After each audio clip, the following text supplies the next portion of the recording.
Trump's ban on TikTok isn't really about national security. The ban is actually a quid pro quo to once again try and level the trade agreements between the U.S. and China. I'm going to break all of that down for you. That is coming up. But first, please subscribe to the channel. And if you would like to support the show, the links are down below.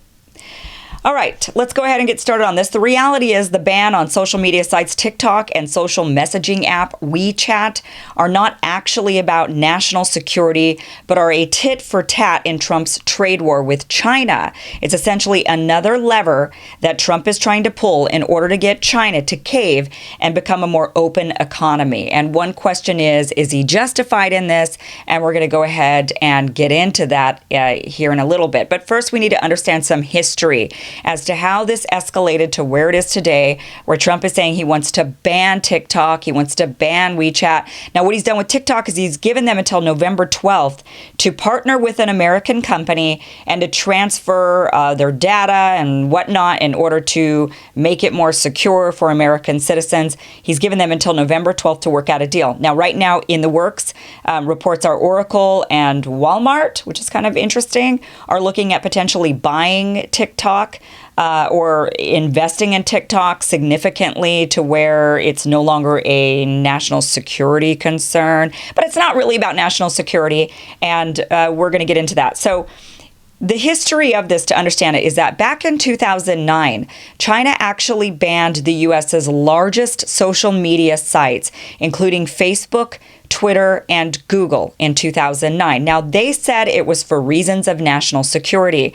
They were seeing an uprising in the Xinjiang region, which is where their Uyghurs are. Many of you are now familiar with the Uyghurs situation that's going on in the Xinjiang region. Well, in 2009, there was a series of riots that had gone on, and China pointed the finger at Facebook and Twitter and Google and said that these big sites were allowing for protesters and rioters to get together to coordinate and to even spread misinformation. They said that there was a lot of misinformation that was being spread around, that there was a lot of dangerous, chatter that was causing people to get together and cause violence. And so they said, we need to put a stop to fake news. And so we are going to go ahead and ban these social media sites. I'm sure that sounds kind of familiar, and it's a bit scary. So they said that they were being used, to facilitate these uprisings. So they said it was a reason of national security and they had to get rid of it. Now, that was probably somewhat true. I have no doubt that those social media sites probably were being used to facilitate and aid in people getting together. We know that Twitter and Facebook Facebook in particular was a big avenue for people during the Arab Spring, the uprisings that happened all throughout the Middle East. So it's probably true that happened, though we have to kind of look at everything that was going on in 2009 in regards to social media to get a clearer picture of what might have been a real true motivation for China. Now, it would have been very simple for them to just do what they always do, which is censor certain content. They didn't need to do a full-on ban of these U.S.-based social media sites. They could have just done heavy filtration like they do with so many other things. So maybe there was a little bit of a different motivation to it. Well, in 2009, what was going on in regards to social media is the world saw a huge explosion in social media popularity. Google had launched several new products. They were growing massively in size. Twitter actually grew enormously between 2008 and 2010. They went from 100 million tweets per quarter in 2008 to 50 million tweets per day by early 2010, by February of 2010. So in 2009, Twitter was exploding in growth. In 2009, Facebook announced that they had become cash flow positive. Also, what happened in 2009 was Rupert Murdoch's News Corp bought MySpace for $580 million. So 2009, we saw that social media actually could make a lot of money. And that was a big question in the early days of social media. It was, okay, you've got these sites and they're linking people people together, and a lot of people are using them, but how do we monetize? How do we monetize? There was big questions about that for nearly every single social media platform. We know that Snapchat had that question a long time. How are we going to monetize? Facebook wondered, Twitter wondered, everybody wonders how are they going to monetize? Well, in 2009, a lot of these social media sites showed that they could in fact monetize, and that there was big money to be made in it.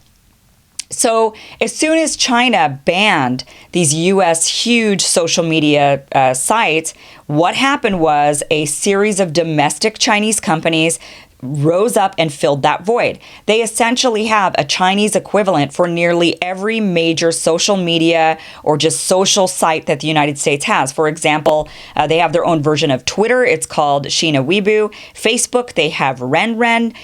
Chinese YouTube is Youku. They have WeChat, which is the Chinese version of WhatsApp. WeChat is the one that's being banned. They also have their own search engine company. They don't have Google. They instead have Baidu. TikTok, which is the one we're talking about here, is sort of China's answer to Snapchat or Vine. And we know that Snapchat grew massively in the United States. TikTok was kind of the Chinese version of that. They also have their own sort of Amazon. They have Alibaba. So they have their own domestic answer for every major Goliath tech company that the United States has. Social media, and Alibaba for Amazon. So really, it was more likely that they saw this massive money-making opportunity and they decided that they weren't going to squander it. They have an enormous population, and the last thing they wanted was to see these foreign countries, in particular the United States, come in and make a boatload of money off of their massive population. Now, you have to remember, China's population is 5 times that of the United States. So, of course, China's thinking is, why would we let you, a country that's 1/5 our size, come in and make a fortune off of our massive population when Chinese companies and Chinese people could be the ones making the money off of the Chinese people and not foreigners? I can't really blame them in that thinking. I think that's actually quite a smart move. China is known for being very protectionist. Obviously, they're communist. And I can't really blame them for being protectionist on this and saying, you know what? We don't want foreigners coming in and making gobs of money. We want the Chinese people to make gobs of money off of Chinese people. I can't blame them on that. So China put a ban on these companies, citing reasons of national security, but that's pretty suspect. Opened the floodgates for their own domestic companies to rake in the dough. And Trump has actually been calling out China since the 80s. A lot of people think that maybe his beef with China is more recent, but it isn't. He's actually been going after them and talking about unfair trade deals since the 80s. And so, of course, when he took office, he's been taking aim at China directly. He's understood that this sort of globalist attitude that the United States has had, and this sort of just let's go get cheap goods wherever we can get it, and this might sacrifice the American worker as we offshore jobs, as we bring in cheap goods and undermine American-made products. Trump said that's a problem. So we know that with this trade war that has been escalating over the last 4 years, Trump has taken aim at China on a variety of trade practices, and one has been theft of intellectual property. Now, I put that in quotes because it's not really theft. What China does is they have what they call these foreign investment laws. What happens in China is that if you want access into China, now they've had these laws for quite some time. They're pretty much only on certain sectors of business. Some are more strict than others. The laws have fluctuated a bit. Recently, since the trade war, they've actually become a bit more liberal with some of their foreign investment laws. So the trade war has worked in that way. But the overall gist of it is that what China requires is that if you are an American or any foreign country and you want a company and you want to come into China and you want access to their billions of people, then you need to partner with a domestic Chinese company and you need to split the profits with them 50-50. So you basically would need to get in bed with a Chinese domestic company, either one that's already existing or you create one, however you're going to do it, but you're not going to run off with the wealth. You're going to have to share it with the Chinese people if you're going to be making money off of the Chinese people. That's their logic behind it. So obviously, if you're having to partner with a Chinese company, you're going to have to give them your intellectual property. They're not really stealing it, you're giving it to them. The problem is every single company in China is owned by the government of China because they're a communist country, and there's really no right to private property in China. So if you're a Chinese company, though you might seem and look and smell like a private company that's operating here in the United States, you're actually not. The Chinese government could come in at any time, shut you down, change your practices, take all of your files. They could do whatever they want. So when you, as an American tech company, go and partner with a Chinese domestic company, you essentially are handing over your intellectual property to the government of China. Now, the government of China then takes that, maybe not your entire, whatever it is that your entire invention. Maybe they would just take a piece of your invention, and the government then starts to utilize that piece of your invention for other companies inside of China. That feels a lot like theft, for sure. When you find out that the Chinese government has come in, they've scoured through the files, they've taken some of your ideas, and now they're using them for some other companies all around China, or even the government of China is using it. That feels like theft. But the reality is that the companies had a choice on whether or not they wanted access to the China, to the Chinese people. And, companies ultimately had to say yes to those deals. Now, I'm sure there's been other theft in other ways where they take apart the gadgets and they figure out how they work and then they utilize that. I don't know exactly what that's all, but ultimately when Trump in the trade war and when they're talking about intellectual property theft, they're talking about these international joint venture partnerships that are required by foreign countries to go into China. So companies obviously complain about it, but they're the ones who are still ultimately agreeing to do it.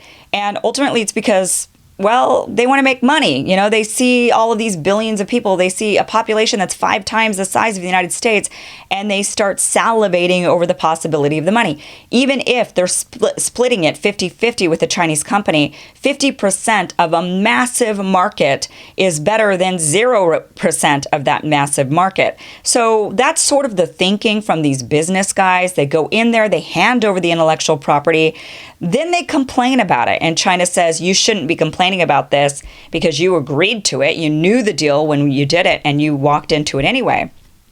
Now, once again, China has started to liberalize a little bit more ever since the trade war. They, in fact, allowed Tesla. Now, they've famously been really hard on auto manufacturers and forcing them to partner with Chinese companies. In fact, if you Google Chinese cars, it's really interesting. You should try it out after you watch this. Google Chinese cars, and you'll notice that they look identical to brands. You'll see car after car, and you're like, I recognize that car. I know that car. It just has a different label on it, but it looks like a car that is driving on American roads. That's whether it be a German car or a British car or an American car, and it's got a Chinese label on it. And that is sort of you could see the physical manifestation of what these joint venture partnerships require of these companies. They're required to partner with these Chinese companies, give them all the tech. They're allowed to then manufacture these cars, slap their labels on it, and split those profits 50-50 with the companies. Now, Tesla was able to actually own 100% of their factory in China. That was a recent big development. Tesla still had to make some concessions to China, but China really wanted to bring Tesla into the market. China's actually been very aggressive about green energy. They have been very aggressive about converting away from carbon sources and towards green solar, wind, electric sources. So they've been quite aggressive on it. They really wanted to bring Elon Musk in there, and they were able to entice him by liberalizing a little bit with their rules.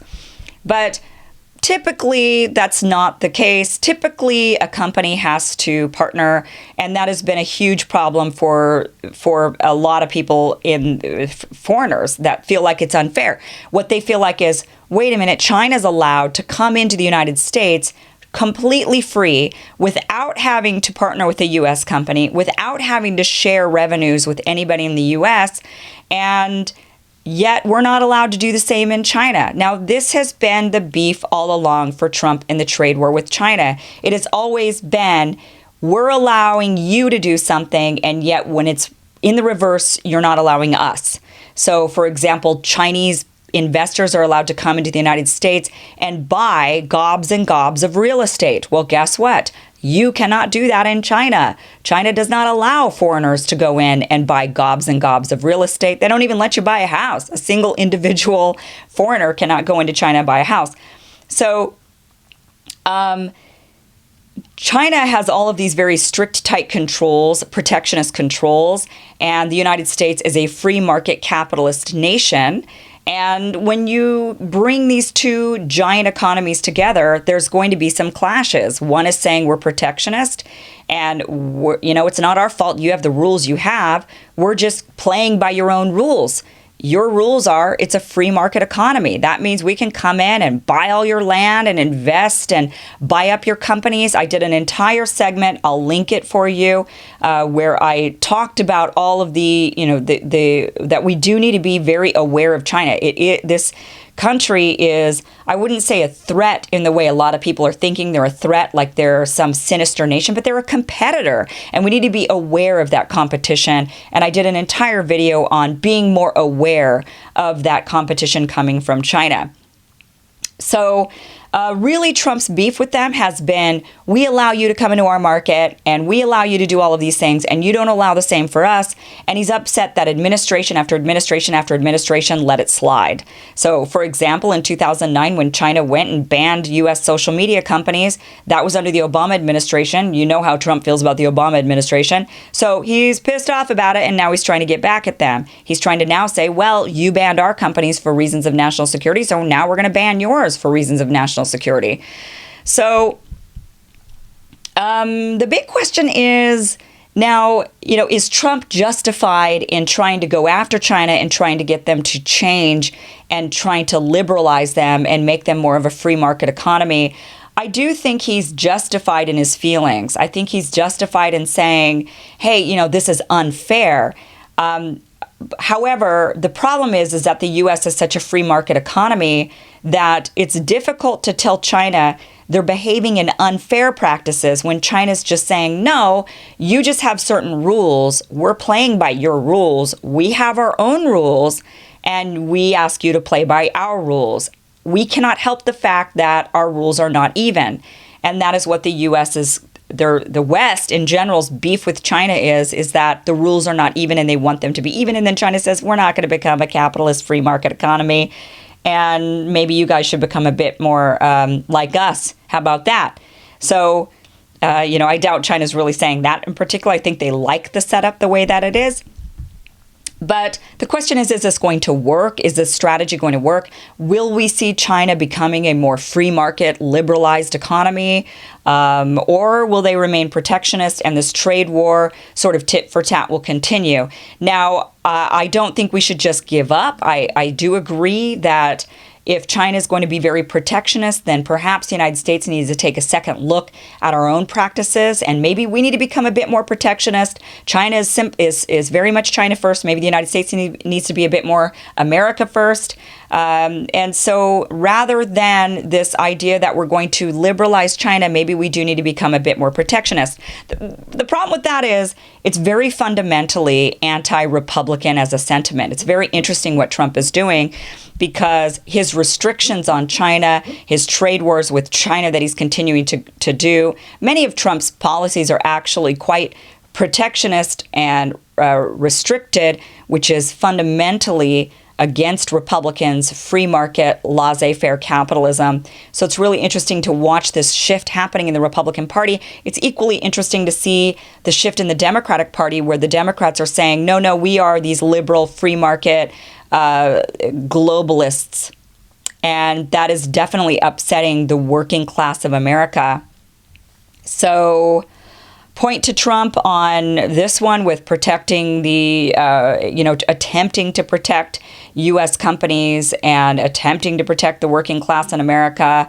but I don't know if it's going to work as far as getting China to liberalize. And I think that maybe the strategy instead is for the United States to internalize a little bit and turn inward and maybe become a little bit more protectionist.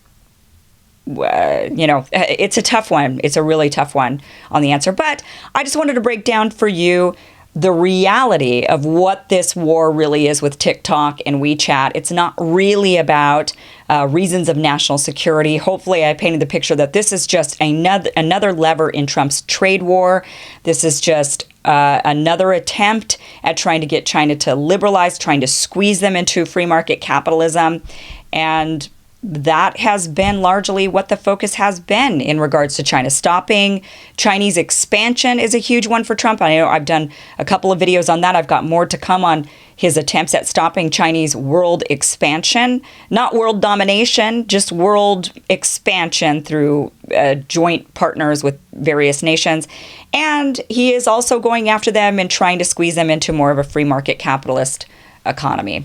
Don't know if it's going to work. Thank you so much for watching. Please subscribe to the channel if you'd like to support the show. The links are down below. Thank you for watching.